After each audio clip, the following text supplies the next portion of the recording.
नमस्कार मित्रांनो, आज सर्व पेपरमध्ये जिल्हा परिषद आणि पंचायत समिती लढवणाऱ्या भावी इच्छुक उमेदवारांसाठी फार आनंदाची बातमी आलेली आहे।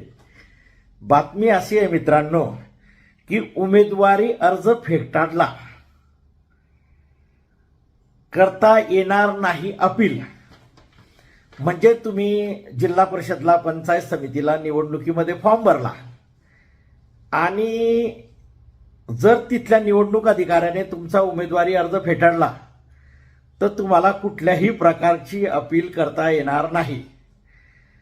म्हणजे मित्रांनो, तो निर्णय अधिकारी त्याची बदली कोण करतं तर त्या जिल्ह्याचे पालकमंत्री करतात, मंत्री करतात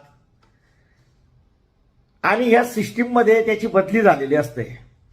आता कोणता अधिकारी असा आहे की जो तिथल्या मंत्र्याचा ऐकणार नाही, तिथल्या आमदाराचा ऐकणार नाही? आणि किती अधिकारी आमदाराचं आणि मंत्र्याचं ऐकून काम करतात, नव्हे तर ते त्यांच्या सालदाराप्रमाणे काम करतात। खरं म्हटलं तर एका प्रकारे या अधिकाऱ्यांचे मालकच मंत्री, आमदार, खासदार असतात आणि अशा अधिकाऱ्यांना निवडणूक अधिकारी म्हणून नेमलेलं असतं, आपल्या मर्जीच्या अधिकाऱ्यांना।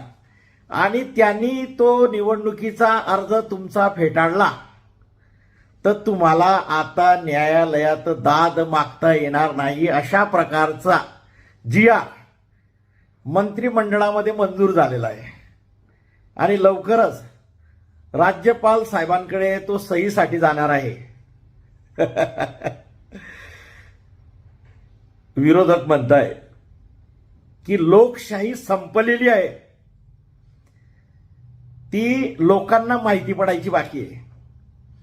मित्रांनो, जर जिल्हा परिषदच्या उमेदवाराचा अर्ज फेटाळला आणि संविधानाप्रमाणे तो फेटाळलेला अर्ज त्याला वरिष्ठ न्यायालयात अपील करण्याचा अधिकार आहे, अशा प्रकारचा कायदा असताना जर अशा प्रकारचे उमेदवारी अर्ज फेटाळण्यात आले तर मी म्हणतो नगरपालिका निवडणुकीमध्ये कमी जागा